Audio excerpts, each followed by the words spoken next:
So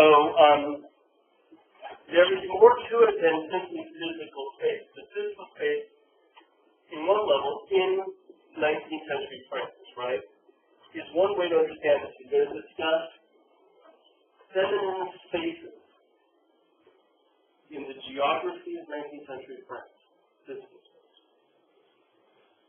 But she also gets into other kinds of space. Such as, help you out here. What other kinds of space does she discuss other than the physical, geographical space? Sorry? Excellent. Pictorial space, right? So a compositional space, let's call it that. Which is related to it, but not necessarily, right? This is your 2D design thing, right? How do you lay out the elements within the frame? Okay? So in this particular case, right, she backs up against one wall of the frame, right? And it opens away from her, right? But there's also within that idea of the two-dimensional arrangement of objects on the picture. There's also the question of spaces within the representational space, right? So representational space. So, for example, she mentioned that in many works by Cassatt and Morisot, representational space. There's also the idea of where she is relative to the world around her. How Susan here, remember we met her, right? Susan is blocked off from the open domains of masculinity, right? Those areas that are open where men can go without being questioned, where women could go at great risk. They could go, but it was always called up, right? There is a blockade within the representation that is included there to distinguish these spaces. So representational space, compositional space, is another kind of the spaces of femininity that you talk about. There are other spaces as well. More difficultly, he talks about psychological space as well. Perceptions of space. Even by your space, right? Psychological space, proximity. Yeah. So there's one more space that comes to viewing pictures that's absolutely crucial. It kind of ties into the idea of psychological space, but not exactly. And that's the fact that every picture locates the viewer. It's a representational picture. Every picture locates you somewhere. Every picture says, this is where you are in relation to the things you're looking at. Right?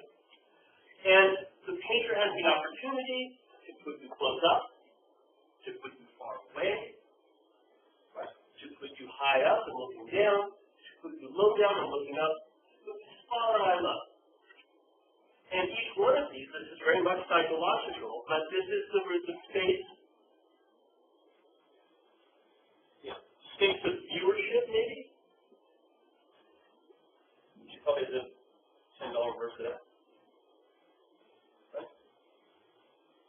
The space of viewership, of reception.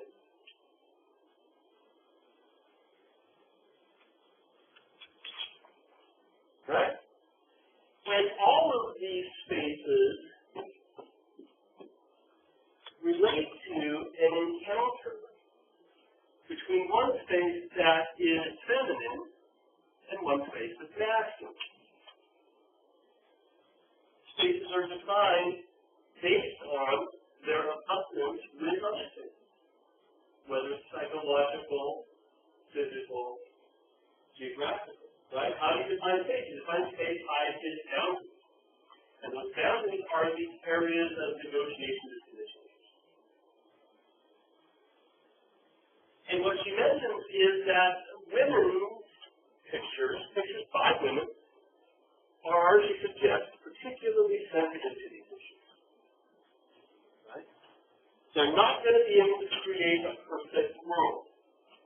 They're not going to be able to subvert the dominant way of looking at these spaces.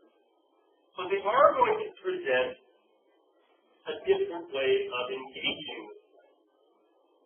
Right? Now, this is a bit problematic because in recent years, discussions around many of the humanities, not just art history, but also literature, have focused quite a bit on the space of viewership. The idea that Cassatt doesn't create meaning. You create the meaning by engaging. That is, the author presents opportunities for interpretation. But the true meaning is fluid and can vary depending on the spectator. Right? In literary theory, they call this reader response criticism. Right? What's the other one? Reception theory. Right? Or term stuff. And it goes around the idea of a very prominent article from, I want to say, by a guy named Roland Barthes, called The Death of the Author. And it's not that the author is gone, but that the idea of the primacy of artistic intent is tempered with the idea of the fluidity of meaning after that intent is frame. That symbolism, communication, meaning is something that is negotiated between boundaries between you and it. Right? That is not a solid. Right? So she puts forth these pictures by Cassatt as negotiating space, very aware of beginning with physics. But using that, using compositional space to begin to define these psychological juxtapositions, as well as forefronting this issue of viewership. These are all spaces of femininity. Now, that's not to say there isn't a specific space of masculinity or any of these. In fact, in order for there to be a space of femininity, there should be something that isn't, right? If there's only one thing, then why call it anything? Right? Again, think about a studio art metaphor. You know, your whites look white and your black look. You've got to have contrast. You've got to have juxtaposition for there to be distinction. And that's true with meaning as well. Okay.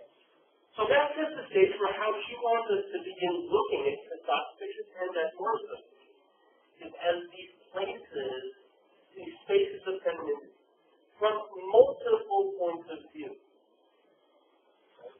The space of female experience on the physical plane, the space of female experience on the psychological plane.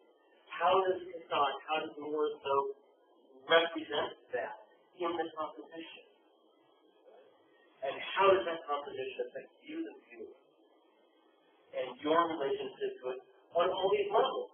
Your relationship to it in the geographical sense. Your relationship to it in the psychological sense. Right? There's really complex questions about how paintings communicate. And the things that we might often take for granted. There are important choices when it comes to how crystal understands Cassatt. Right? And some of them are simple things like the direction her head goes slightly downward. Not a lot, but slightly. Or she mentions the fact that she does not take eye contact with you. And that's often as not always, but as often as not, the female sitters who are part of the physical space, the part of the social space, right? right? The people that are around them. Monet's social spaces are very managed, not false outward. His social spaces are very different. So we should have that community, right? Because there's more to space, physical space, than just geographical. There's also, in fact, he spends a lot of time talking about social or class spaces, right?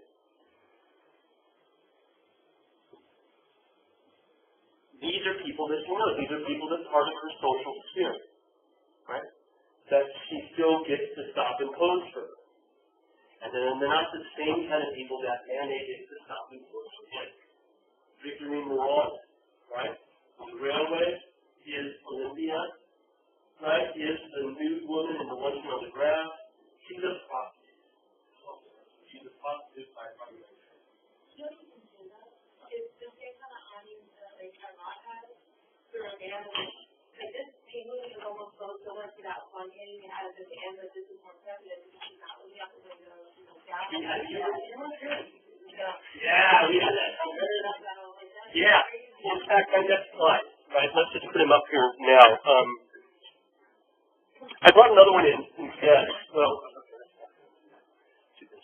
we didn't have this one up last time, but I thought this makes a really nice comparison too. We had the other one where the guy, right? He's definitely a little more of his domain, right? And he's looking down on that woman, right, on the corner. But here, there's a little bit more of a similar sort of point of view and whatnot. And yes, exactly. And again, if you think about the way the chair turns toward you, right? Now Caillebotte, this is a perfect example because it's a male subject, not a female subject, okay? So a Caillebotte or a painting with a female subject might be better comparison, right? But she's not looking at it, she's looking away. The little just might be part of it. There's something anticipating, right? Breathless, you know? Perhaps she's got her gloves on, so she's ready, right? She's by the window, she's enjoying the fresh air as much as she can, but she's still directed towards the interior, or she's directed towards the exterior. And she has the dog in her lap, and she's all ready. He's like, liar's face. Right? And he's swinging right out, and Aaron, you know, you get the sense he's like, even that little bit of just grabbing that balcony, and leaning out has a sense of ownership. Whereas hers is a much more tentative anticipation of what the engagement with Paris will bring. So, again, we talked so much about the city and ways of thinking about the city. And we began to talk about these pictures on Tuesday, Friday. Today's Tuesday. Wish it were Friday. Right? Every day feels like Friday. But so many of these pictures end up focusing on this idea of the interior life of women, coupled with the nervous anticipation of what it means to be outside, right? And problematizing the spaces of femininity, both as the spaces that she depicts, the geographical areas, the interiors that she depicts, but also the relationship to you. For example, Pollock mentions the degree to which you are put at child's eye view here. As she hops out of that chair, you think about the horizon line up at the top of the picture, right? The horizon line is kind of there, which is about where she'd be if she stood up, because the horizon line is your eye level, right? That's where it is. And so this puts it at her point of view. You're not really looking down at her, you're looking across at her. So once she hops out of that chair, she's at your level. You are one with her. She's creating a shared psychological space between you and the subject matter. And again, by not meeting our gaze. And she mentions that when in pictures, I don't know if I buy this entirely, but I like it as an idea to sort of just to think about. That in images of women, when painted by men, the direct met gaze says it's okay to keep looking. We often think about the direct gaze as a way of staring someone down and putting them off. But really, if you're on the street and you don't want someone to look at you, you usually look down. You usually look away. If you make eye contact, they'll talk to you, right? Yeah. The guy asking for money that you don't want. It doesn't have to be sexual, right? Just urban bothersome in one way or another, right? And so the idea of the averted gaze in so many of these pictures is very much a way of saying that these figures are not put out as objects to be objectified, but are put forth as dynamic members of the space they're in, right? Individuals of their own right with their own values and lives.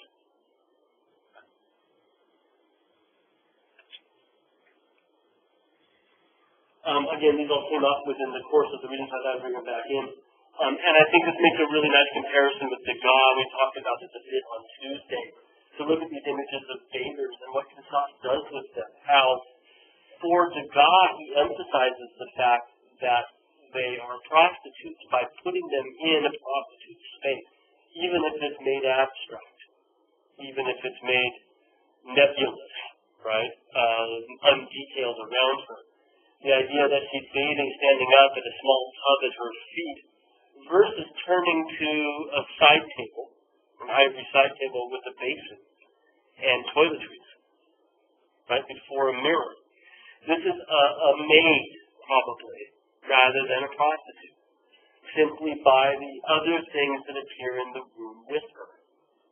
As Pollock points out, it suggests that what we're seeing is a woman getting ready for work. Well, I guess they both are. It's a more respectable work, because if we think about the social spaces of femininity, she mentions that the ones that are depicted by Morisot, by Cassatt, by other female artists, the social spaces are the respectable spaces. From women artists, you don't see images of the demi-monde, right?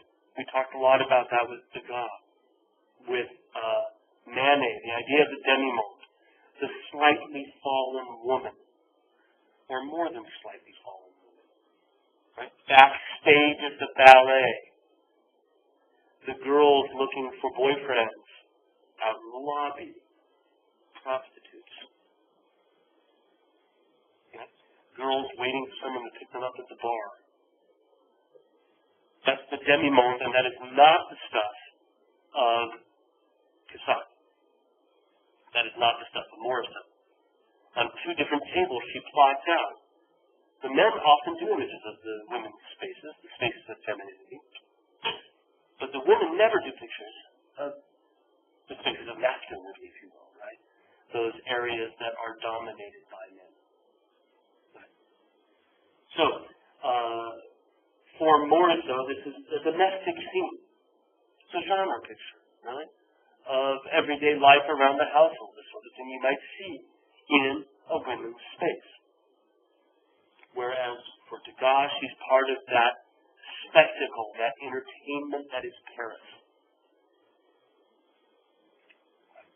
With the fallen woman on full display.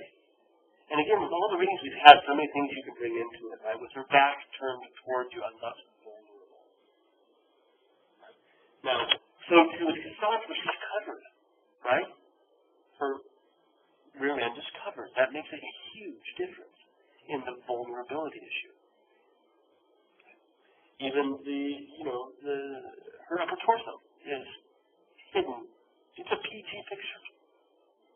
Whereas Degas is an R-rated picture, right? Just by the amount of nudity you show and how you go about showing it. The one on the left could still get on network TV, right? Ever since 10 years ago, right? You can get away with that, and the one on the right has to be on HBO, right? In order to get that far, because I don't watch that much TV anymore. But I don't think you see full dorsal nudity on network TV. They're getting closer to it, unless you go to France, Italy, then you get all the time. I mean, but that's cable. You see, that's my point, right? Is the sort of the how much more tame the Cassatt picture is. Right? Well, let's look at Morisot. We haven't looked at her much yet, and we'll come back to some other Cassatts as well. This is a picture of Morisot and her sister. It's Morisot on the left, and her sister Edma, E-D-M-A, like Edna with an M. Sitting on the couch, dressed up, I guess all dressed up and nowhere to go, if you will. Wearing those matching blue polka dot dresses, that amazing Asian, probably Japanese fan in her hand, that decorated fan. On the back wall behind them, a Japanese fan that has been mounted as a work of art. Right, that's another decorated fan that has been dismembered, if you will, and put forth. But here we have with Morisot's work, again, the physical space of femininity, and also the psychological space of femininity. And then there's these representational spaces, the proximity with which she brings you to the scene. A bit about Morisot. She had a pretty good career prior to the Impressionists. As you can see, the date on this is 5 years before the Impressionists gathered and found the new movement. But she was one of the original founding members, one of that first group of independent artists that got together in late 1873 and first exhibited in 1874. She's part of the original group. And she is one of the most exhibited. She is in 7 of the 8 Impressionist shows. Right, so she's committed to the group. And socially, she shares a status similar to Caillebotte in that her family's pretty well off, and she's able to support the rest of the group financially by buying pictures. She eventually marries Manet's brother. So she is Manet's sister-in-law. Not that that should matter one way or the other, but there's a connection that she has with Manet that's quite similar to the connection that Cassatt has with Degas, which in old art history was always seen as the woman studying under the man, which is not really the case. And now we realize there's a much stronger sense of collaboration and give and take between the two of them. That was also the case with Cassatt and Degas. Degas respected Cassatt, believed she was doing very strong work, independent of whatever he wanted to do, and sometimes tapped into some of the ideas she was coming up with. The same thing holds true for Manet and Morisot. Manet was a bit older, a bit more old school as well, and we'll see in one of her pictures that we have at the National Gallery, Manet actually came in and touched it up without asking her, which is pretty rude, right? Yeah, but again, he's a brother-in-law and a very well-established painter, so I'm not saying it's against him, but it's a little invasive, right? I guess he's invading her space of femininity there. So there's Morisot on the left, her sister Edma on the right. I've got some nice details here of the pictures. Morisot's technique is as strong as anybody that you've looked at. You can see some of the chances that she's taking as well. It's almost as if she turns the edge of that cushion into a disappearance when you realize that that's just the way that the couch is articulated. But the more you look, the more you realize that she is similar to Cassatt and similar to the best of the boys that we've looked at as well in the brave way in which she makes her brushwork look spontaneous at every possible turn. Exploiting it when we get to the pattern on the couch, for example, or even the spots on that chiffon dress, and great little tricks like how to get that effect of a sort of a chiffon over something more opaque in the dress. Right? You can read it as being a translucent overlay over a body underneath it. In this case. Again, there's this ongoing where the gazes don't quite meet your eyes. Even Cassatt, Morisot, who looks directly out at us, doesn't quite. It doesn't meet you as directly as, say, The Railway by Manet, where her eyes are drilled right into you in a way, right? Here, it's just slightly over your shoulder. And again, with each of the two figures, I think one can talk about that same sense of nervous, breathless anticipation. They're dressed for the outside world. Or do we see people on the inside even? Right? And there's something about the social engagement that would eventually extend outside the two sisters that suggests a sense of nervousness, anticipation. Uncertainty is maybe the best word for it, even if it's not nervousness. It's uncertainty, because one of the things we learn from Pollock is that the spaces of femininity were, in fact, uncertain. They were always under negotiation insofar as the relationship between the genders within these spaces.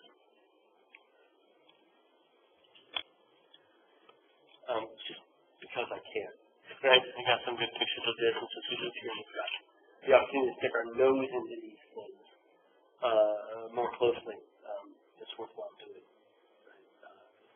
And again, here with that decorated Asian-inspired, or perhaps even truly Asian fan that she's holding in her hand, the figures that you see there would have been figurative decorations like what you see behind them on the wall.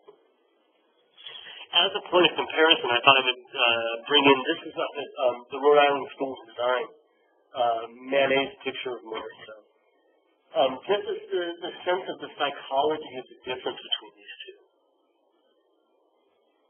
Where what Pollock mentions about how women don't make women in their pictures to be objects for visual ownership. Right? Objects to be possessed by the gaze. I think, on the other hand, Manet does. I think she's put out as, many people commented that she was really quite lovely, a very pretty girl, Morriso was. And I think that's what he's capitalizing on, the way she slinks back into that seat with enough space for more than one. And it's almost, you know, her hand out to the side, suggesting that there's a place for someone to sit next to me. Manet is presenting her in a way that is, I think, more erotically charged. It's not overly sexy, but at the same time, there's a sense of that psychological dynamic between the painter and the painted, between the viewer and the viewed, that has a well, it's much more of a gender encounter, one that is charged with status differences, power differences. This is my sister-in-law on the couch.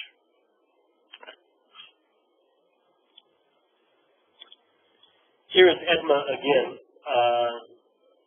sitting at the open window, again playing with her fan, and again this idea of the emphasis of the woman's space.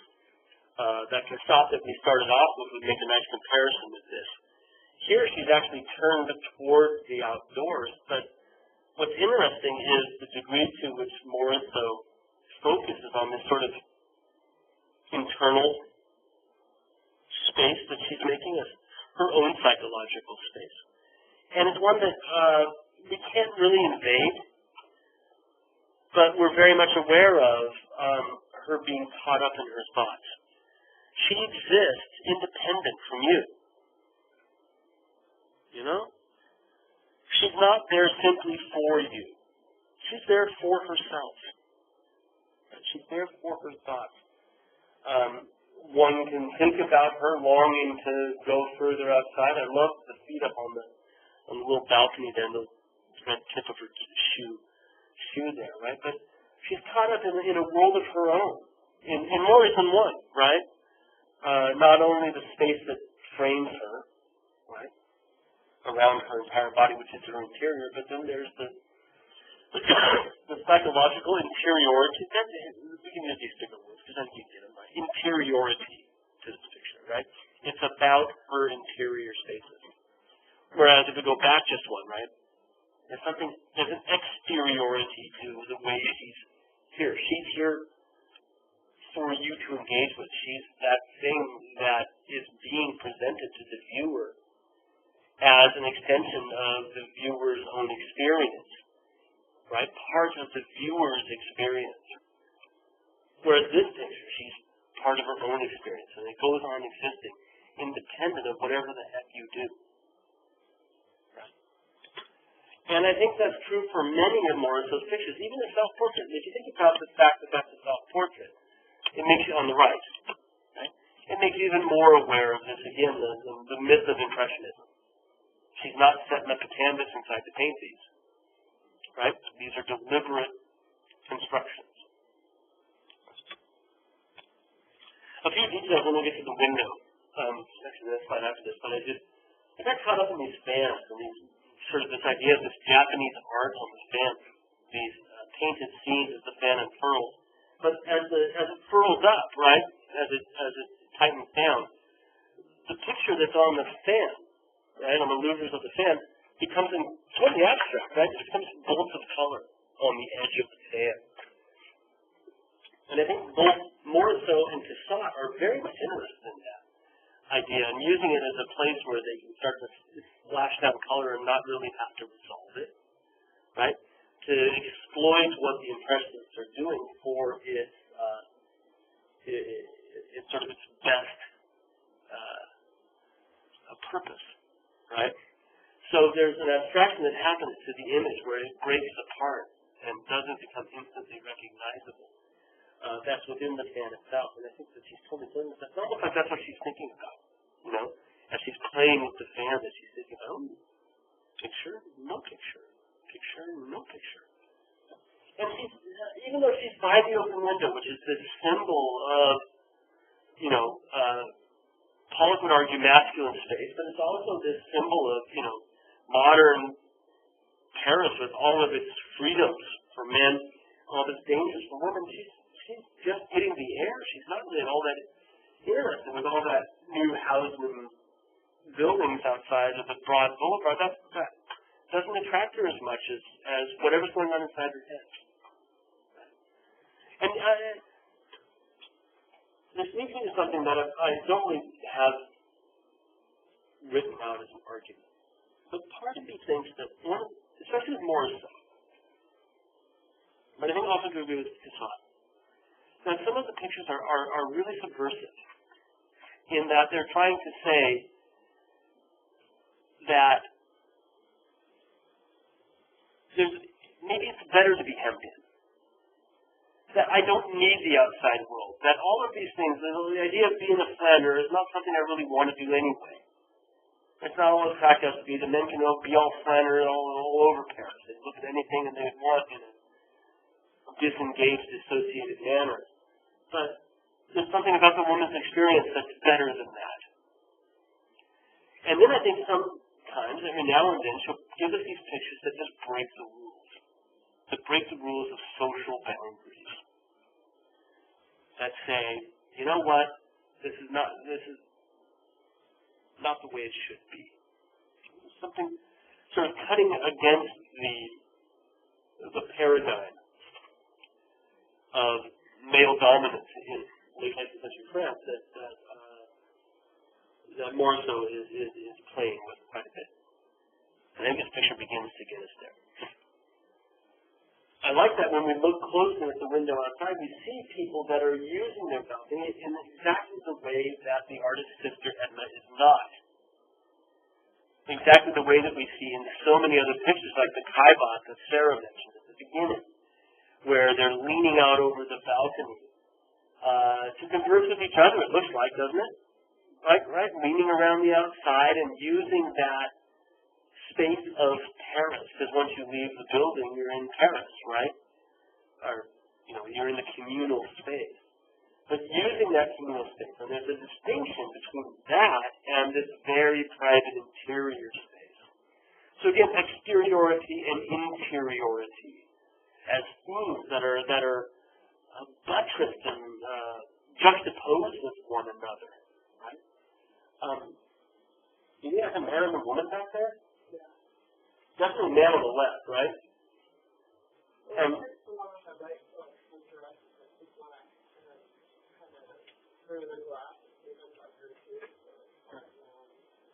I get the feeling she's like a maid, you know?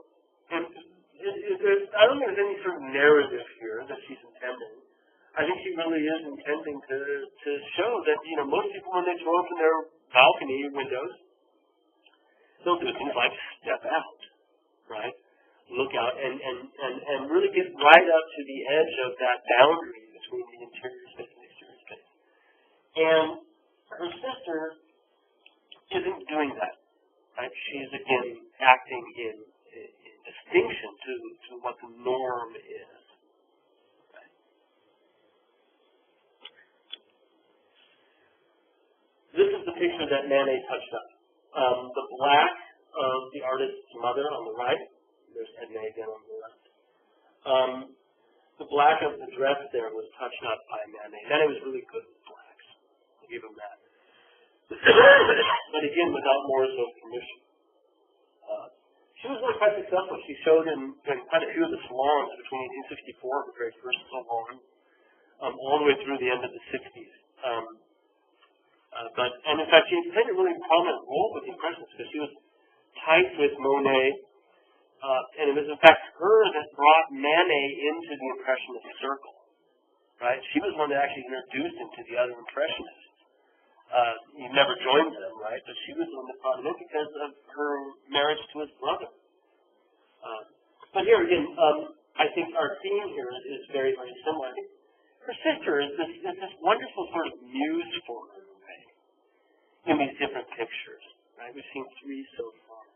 And in all three of them, she's been the more thoughtful and introverted figure. Even the two sisters on the couch.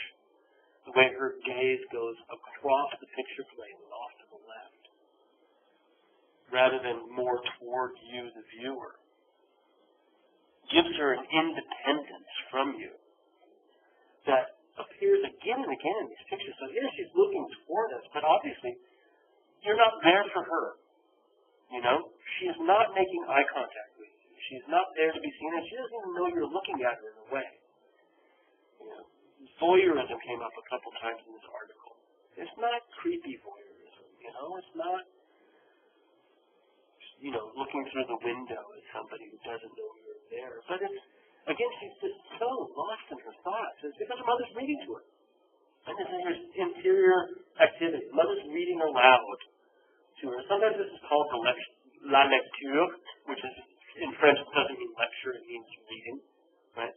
So if you read to your children, it's a lecture, right? That's what because your standard lecture, unless what I'm doing here, your standard lecture is reading some notes, right? All I've got is some slide notes, right? And that's about it. And it says compared to this.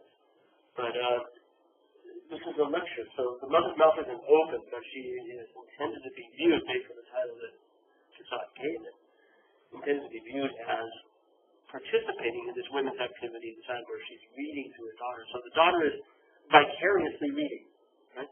She's experiencing whatever narrative there is in this book, but in a different way than her mother is. She's hearing it audible, and is then through that imagining.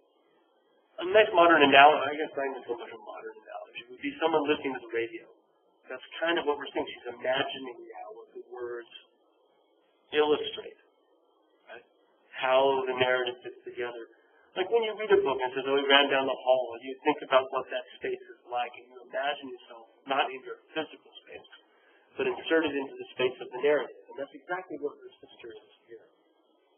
It's inserted into that narrative. So again, totally wrapped up with her own thoughts as her mother reads her.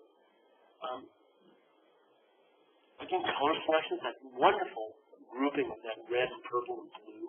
The blue that's in her chest, that's also in the tie in her hair, is really, really plays well with not only the red and the purple, but also the green of the leaves in that area. She's a perfect colorist, Morrison was. And something I've only more recently when we started getting into. You'll notice, like with the picture of the two sisters on the couch, first, it's not the same couch. They're really well heeled, right? It's not the same furniture or the same part of the room. But you do get the sense that that window to the boulevard is just off frame to your left, right? That, I guess it was this way, right? Over here is the light flooding in from the world outside. And is this the idea that they just simply don't need that? But I do like, I said, if I'm looking at that picture on the wall, I'm trying to figure out what it was a picture of.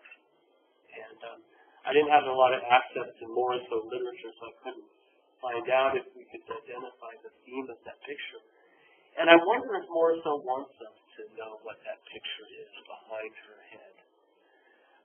Or whether we're not supposed to see anything but that sort of fuzzy, foggy, ethereal forms that are sort of dancing there. And then I began to think about this, the idea of these things that are in the background of the pictures behind them, right? So with the sister by the window, let's just go back, right? With the sister by the window, we had that diamond-shaped pattern, that sort of complex, tightly woven pattern of diamonds that maybe is with her mental thinking, you know. And with the two sisters, they're playing with the sand there, but there we've got the sand in the background. I'm sure that's from some Japanese play. That's usually what these are scenes from theater. And you can even make out what appears to be a stage and a backdrop and figures disposing it. But there's a relationship, I think, between the pictures on the wall and the sort of meanings that she's trying to get across. And I don't think there's any one type meaning, like this is an allegory for, we don't decide. These are, allegories of modern women as Mary or Venus.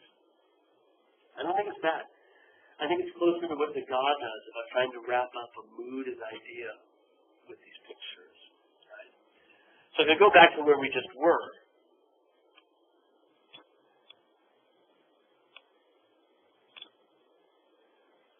I think these are the thoughts in our head in a way. We sort of talked about that with the God, didn't we? When we saw Mary Cassatt at the gallery and how in two different pictures, all the colors around her head just exploded, right? The one from the Smithsonian Art Museum had all that white halo around her head. Or the one from the National Gallery, where you see these colors that just blast out from around her head. That the surroundings, as figures think, as figures immerse themselves in their imagination, painters find ways in which they can externalize that right into the world around them. I'd like to think that Cassatt doesn't want us to recognize this picture. The more I look at it, that's the pot of flowers on the left and some draperies. That's probably a portrait. But she's painted it in a way that we're not, I think, supposed to make out exactly what it is. Because it's, after all, not really a portrait in the standard sense. She's simply posing the people from her world around her in order to sort of project these ideas about her own experience, which that's what the Impressionists allowed her to do, a woman artist to do for the first time. My experience, because that's what the Impressionists were doing. Their experience, their everyday experience was every bit as valid as heroic subject matter. Right? That's one of the great things that comes out of the realist Impressionist movement is the stuff that happens around you every day, whether it's things that you see or what happens to you in your life, is every bit as valid as the subject matter as great acts of mythology, heroism, religion. Right? Your narrative is as important as Christ's.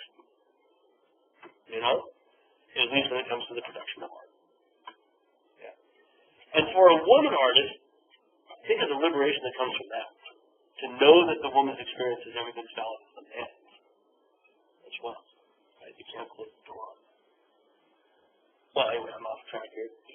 I think that the picture here functions as a way of sort of giving us this, adding to this idea that she is imagining, that she's in a different realm here, a mental space, rather than a physical space anymore. and one last detail, Mom, reading there. She's not very good about sort of loosening and tightening the brush strokes where she wants to, so notice how the fingers blend into the color of the book, you know, and then they get tighter other places. So the most tightly painted part of it are the eyes of Edma, the sister. And again, they're eyes that aren't really seeing in the physical sense. So there seems to be this theme here about two different kinds of seeing, two different kinds of vision. The imaginative vision and the physical vision as well. I thrown a couple slides just as comparisons of men versus women and how they view domesticity. And so with the artist's mother and her sister, and these are both from the same year, we see women engaged in an activity together that women would engage in, that's part of their everyday life, that is an important subject matter. And we see the same thing at the Monet. But what a man's picture that is, right?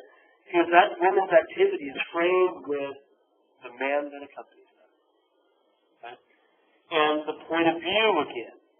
Where does Morisot stand to paint this? She doesn't. She kneels to paint this, doesn't she? Because her eye level is at the eye level of people sitting down. Monet's eye level is at the eye level of the man in the background. Looking down on the table, looking down at the two women knitting by the fire. This is a man's view of a domestic space. And I think it becomes very clear when we see it next to the Morisot.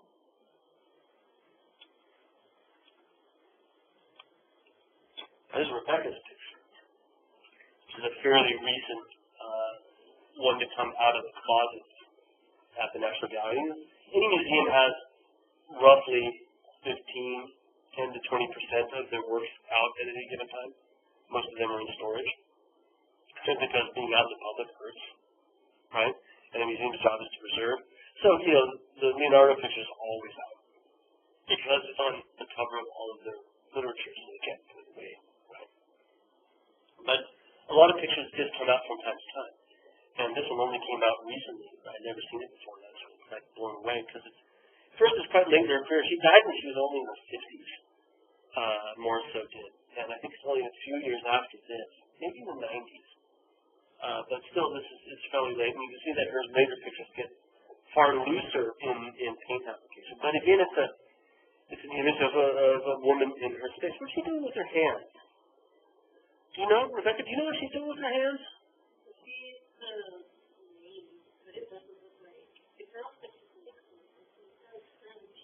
Yeah, I think I got that impression about tea as well. Very much so, yeah. And I doubt that she's eating, you know, ramen noodles with chopsticks. Yeah, ramen noodles with chopsticks. My guess is tea as well. What's interesting that even though it appears to be the maid, doesn't it look like Morisot as well? She had those really sort of dark eyebrows and sort of really round circular eyes. But that could just be something, you know, Leonardo once said that every artist paints himself anyway. And that may be true for Morisot too, that no matter who you pose, it might end up looking a little bit like you.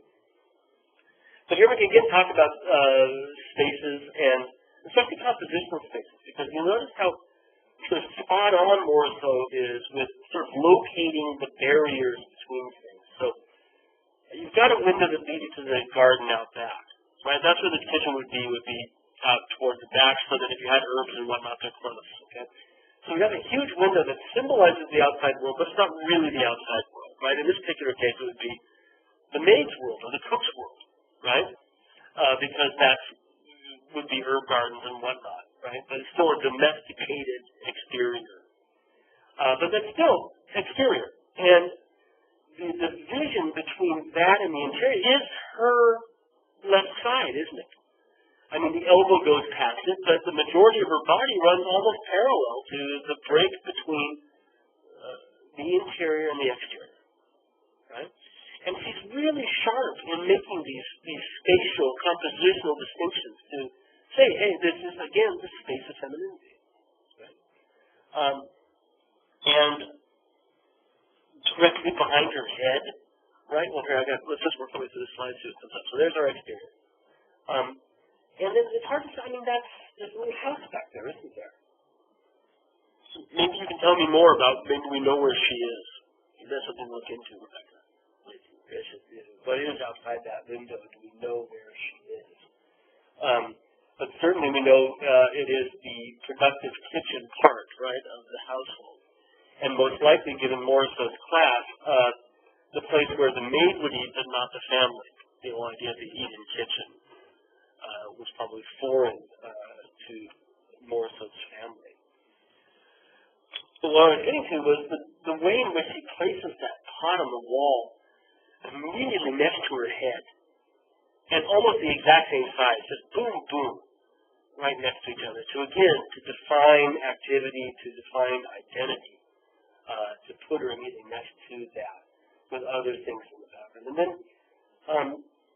the scene, right, that she's right next to the armoire, and there's work still to be done, isn't there? We've still got towels hanging over the open door of the lower part of the armoire. Things seem to be in a bit of a disarray, and she's taking a moment for herself. Maybe that's more so in a nutshell, isn't it? Taking a moment for yourself. Because all of the women that we've seen as subjects of these pictures have been doing exactly that. Taking a moment for something else, right? Something we can all learn from, right? Stop doing the work you've got to do, take a moment for yourself.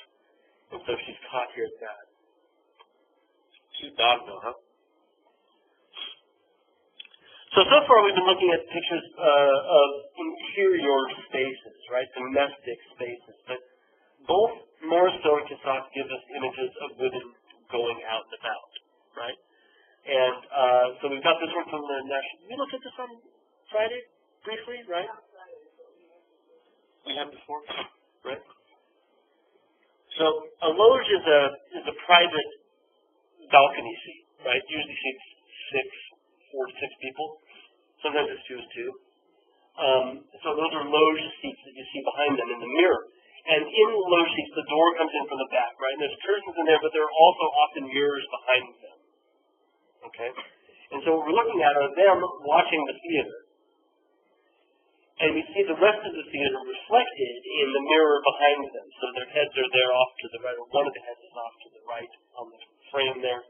And then they're looking again across our space over here toward the spectacle that everybody is looking toward. So just imagine now our opera space is wrapping around, right? And they're looking out past that chandelier that you see in the mirror to the stage beyond, where probably it looks like nothing's happening yet. Right? This is the lead up to the play. Lights are still bright, right? This is that part of the spectacle of the theater or the opera or the ballet, right? Where you're not looking at the stage, but you're looking at each other. Where you've gotten dressed up and you've gone out. And now you're the spectacle. And that's always true at the theater, especially true at the opera. Right? I don't go, I don't have a wardrobe before. You know? But oftentimes it is a place to be seen. Right? To wear your finest. And so she's using that as a theme here. These 2 young girls, we've seen them before in other pictures by Cassatt. Again, there are people that she poses for these studies, have gone out. And you get the sense almost, especially the one in the foreground with the black band on the neck. Maybe with both of them, that this is maybe, they're young, aren't they? They're really young. So it's almost like this is like a new experience, like the first opportunity to go out and be seen in public, right? And showing enough skin to be seen, but the risks involved in that. Picked up again by the fan as this protective device. Especially the girl in the background looking so incredibly shy, right? But again, since they don't make eye contact with us, what Cassatt, like Morisot, wants us to do is to think about what's going on inside their heads. To think about them as psychologically active beings, independent characters, rather than simply people that are there for us to see. same time, you can't get around the fact that they are there for someone to see, and that's part of the psychological dynamic. Is that going to the theater was to be on display, was to put oneself at risk for women. The risk of invasion by men ogling. And every now and then the slide, just because I've got good photos of these, where we can see again that abstract quality of the Asian-inspired fan with the decorations on it, and where that provides, just not like Warsaw, that provides her with this opportunity to just really go all abstract expressionist with our paint strokes.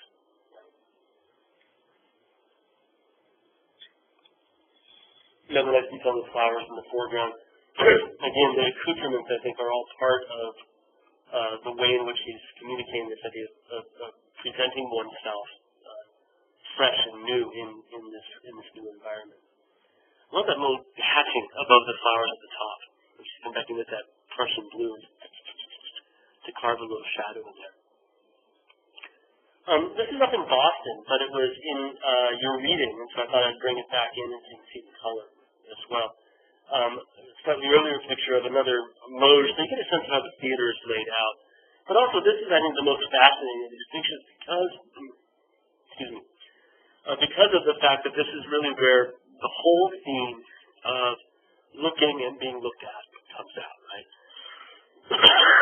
Because while everybody's watching the show, maybe waiting for the curtain to come up, there's that guy who is watching her. He's us in a way, isn't he?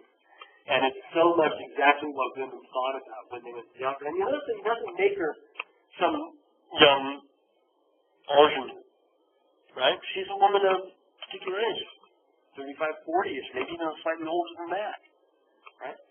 But that doesn't stop that. I guess he's probably my age or older in the background, thinking that she's this fresh young thing for him. That she is, in fact, the show. I got a nice detail in it. And again, I love that bead of red there between his binoculars and his hand, right? She's painted that to bring your eye into it. And from a distance, you can't even hardly see it, can you? But I think that gives it that zing, that charge. Right? And what's also, the poor woman that's with him, huh? He's leaning around a woman to do this. Now, you could make it innocent. Oh, I know her. Like, it's his sister. He says, look, this woman is his sister. And he's seen her over there. But that's not what this picture is about. Jerky man. Right? Yes. He's like right there. There's no way you don't know what he's looking at. You think, certainly it is true, right? This is a fantastic picture. If you guys to Boston, right, go to the Museum of Fine Arts in Boston. It's a knockout 19th century place. It's really, really good. Interesting, there's nothing like that back here. You can see that the figures that are there are meant to be human figures. You get these bits of flesh playing in the mirror. But because it's a mirror, it's more diffuse. But it doesn't appear that anybody is watching them in the same way. But that doesn't mean that the mirror, the other figures that you can see reflected in the mirror, don't make the theme of watching and being watched still very present here. It's just not as blatant as it is in the Boston picture. Again, points of comparison. What did Degas show us when he went to the theater? What did Degas show us when he went to the ballet and opera? He showed us this privileged view of the jockey club, right? These men who supported ballerinas who get the opportunity to choose who they want to invite out afterwards for continued entertainment, right? And you can read into that anything you want. But what Nachman said about the fragmentation of the body as a way of depicting it as available for ownership is certainly here true for Degas, who is showing us these members of the the supporters of the demi-monde looking at the legs of ballerinas as the curtain lifts. This is Degas' experience of the theater. It's one of confidence, it's one of ownership, it's one of possession. Whereas for Cassatt, it's one of vulnerability, of being owned, of being pursued or watched. Or, again, as you mentioned, if we go back to the Boston picture, does she even care? Right? And we look at the Boston picture as being a very, very subversive picture. You know, I should be able to go out and enjoy myself and watch the theater and not give a rat's ass about who's looking at me through their opera glasses. You know? That's a very subversive statement. It's not the norm. Right? They are supposed to be looked at. And she is, but she isn't. She's not on display. In fact, the fact that she's wearing all black, right, as opposed to what the girls are wearing. Look at the difference in costume here. I think Pollock mentions that this could be a woman in mourning even, which would even amplify that message. It makes it even creepy, doesn't it? Hey, she's available now, right? Because if she's indeed a woman in mourning, right? Duchamp has a picture down at the National Gallery. It's construction of that's called Fresh Widow. Should follow that certainly, right? As we get further out of doors, I'm not going to get as far as I wanted to here, so I'll have to pick this up one way or the other coming up. Well, let's skip ahead. We get further outdoors, but whenever we do, we get outdoors again on her own terms, where these are, again, defining spaces of femininity. So this is just a watercolor, right? Charcoal watercolor. And I remember I've downloaded this from their site, so I've not seen this in person. But it's Edma with her daughter, Jean, and she turns these outdoor areas into spaces of femininity. But you'll notice that they're at the edge of something. They're right at the edge of the forest. Yeah. I was going to talk about the differences here, but I guess you get this is pretty obvious, right? What does hanging out in the forest mean to a man with women around? Okay. And what does it mean to women? A place for family. A place to extend that space of femininity. The two pictures I really wanted to talk about, one of them is this, because this is such a fascinating psychological picture. In that, here is our hired boatman, right? They're rowing, but they're also, he's got the oars, right? But they're also under sail, right? So I'm not quite sure how that all works out. Right? He doesn't need the oars right now, yeah, because the sail is full, it's not lessened. But this is a really large picture. But there's our typical Cassatt sort of paragon of domestic virtue, right? A mother or maybe a nanny, but more likely a mother in this case, with her rather ugly child sort of spilling all over her lap. But he's kind of cute, isn't he? I mean, he's Jabba the Hutt lumpy. You know, but he's always like, and everything is for him. And her gaze, right? Look at where she looks, or more likely, look at where she doesn't look. She's not looking at you. She's not looking at him, the oarsman. She's just enjoying. This is her world, right? And again, sort of lost in her thoughts, if you will, to the point where the squirreling baby infant, not my baby, the squirrely infant doesn't upset it. Right? She's this calm, pyramid of motherhood that baby can squirrel all he wants, and she is not going to interrupt her day out. You know? She's not just shut up. Sit down. And is oblivious to everything that's going on around her. At the same time, her hired helper is one creepy guy. Look at his eyes. Look at his pose. I mean, granted you need that pose, but the sail's up, right? We'll run through, get there a bit quicker. There she is. This is kind of a little insipid, but still, I think it's trying to capture that sort of utter complacency. She's sailing, right? Yeah, it's true, isn't it? And I wonder if that's a portrait of somebody she knows. Because again, this is not done outside, right? She's not sitting in that boat. Okay? But him, right? You see the side of his eyeball, right? As he is leering at her, you know. And some people have made out the idea that if you look at his pose, right, one foot like this, and he's pointing it, so he's really everything about him is tense and rigid, right? And then that arm, which is locked straight out, and where's that hand? Right? Right at her cervix. Right? So, boom, straight out. And if you think about it, there's something about that. It's on a compositional level. We talked about spaces of femininity, right? Compositional space. Okay, think about it as a flat composition where things land at the artist. And the artist can put things anywhere they want. That hand doesn't have to be right where it is. It could be over to the left. It could be over to the right. She has chosen this composition to where that hand comes right into her. Right into her airspace. Right? Now, on a three-dimensional level, it doesn't. This is on a two-dimensional level, where it comes in from the sides, right? He's still a distance from her. He's not attacking her.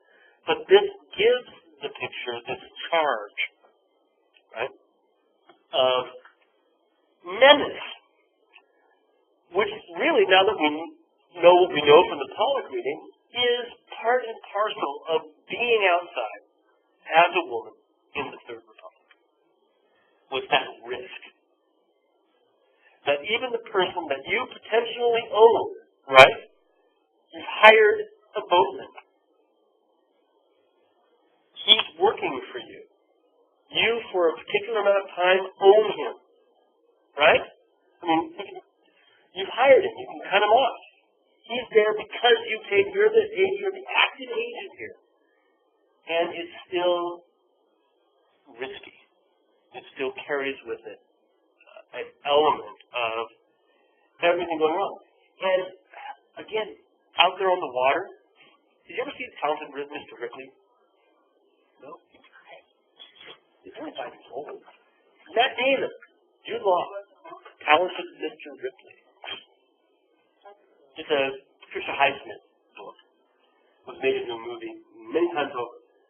But my bigger point is, when you're on a boat on the water, you're alone. Man, you're isolated. Anything can happen. And the talented Mr. Ripley kills somebody with an oar on the boat, bludgeons him to death. Because he can get away with it out there. Nobody's going to see him. There's nothing anywhere near them. Anything could happen here. Who would know? Sorry? Yeah, but the thing is, her face is so, doesn't have grim determination.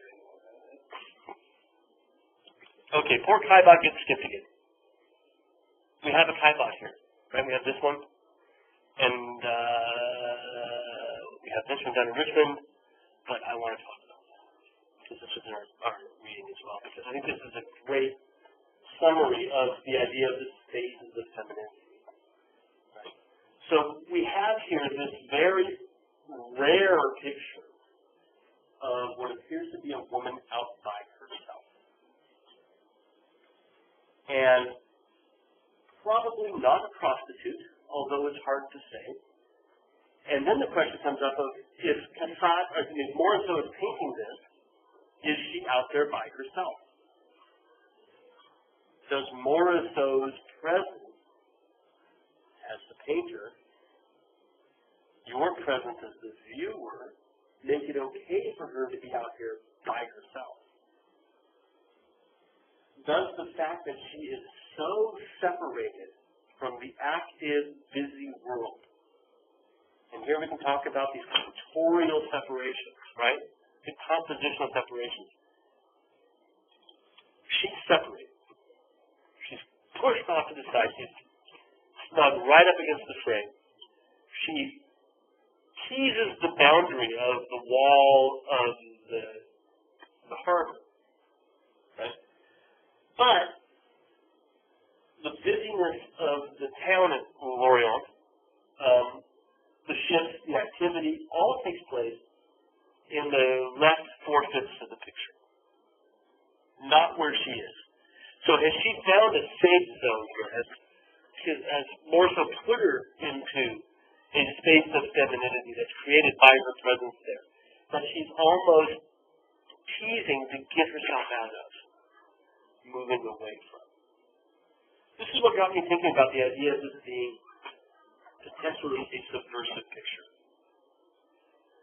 Women should be okay outside. Women can test the boundaries, can push it. I don't have any support for this. This is just a theory that stuck inside all the time, that sometimes maybe it seems like a good idea to get out. Nice details. This is not my pictures. This is not that one, but most of these are from the National Gallery site. The woman is primarily anonymous. You'll notice that the features on her face are almost like, it's not a tiny picture, but it's not like yay. It's about 2 feet across or so, right? It's not huge by any means, but Morrison has deliberately left her anonymous, and I think that ties into everything we've been talking about. The desire to be anonymous outside, the desire to be able to walk the streets like everybody else and have nobody pay attention to you. Right? To be a faceless member of the crowd. Right? Here's a woman that is a faceless person alone. She's not necessarily a member of the crowd. But could that be the desire to exist in a public realm? Could this be that subversion of the norm?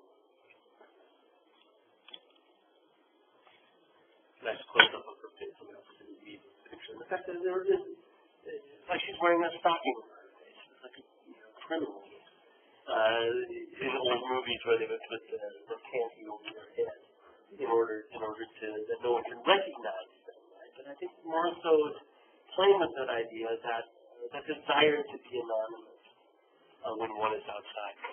And she further gives us this view of the sort of the bustle of people moving everywhere, even behind her on this side of the side, by that little two-masted boat that figures there as the harbor wraps around. But certainly on the shore, we see all of these figures moving everywhere. And here she's wanting to engage with that social life, but perhaps, she can't. And it's still kind of a dream. Okay. What are we supposed to be doing for Friday?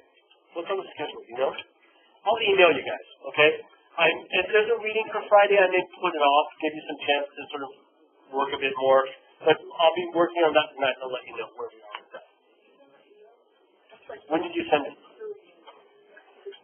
This morning that I haven't had a chance to check. Today, new faculty midterm evaluations were due, so I got those all in. So.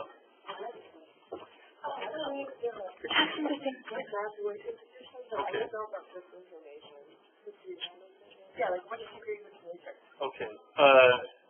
That's okay. Isn't that weird? Your degree is Art BA. Neither you are Art, right? Yeah. Oh, I know what it is. The degree is BA, and the major is Art. Right? So in other words, this would be the same. So we're reading like a master's in, okay. Or if we've got a BFA, or we also have BS degrees. Right. Right.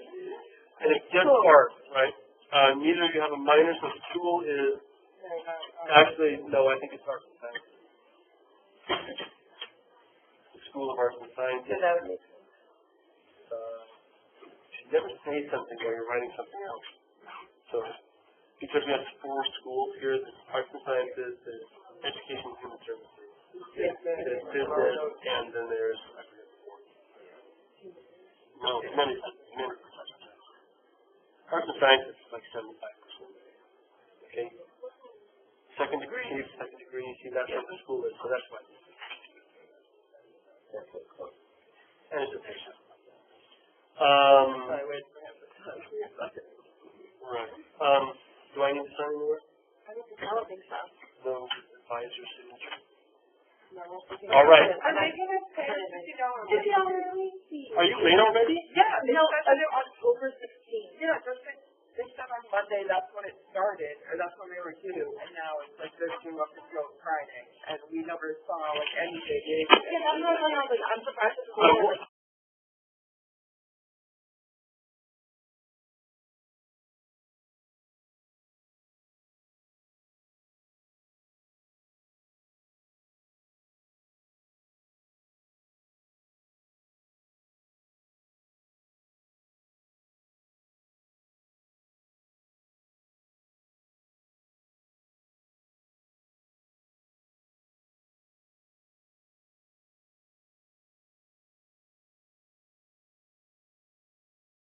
hope that's not my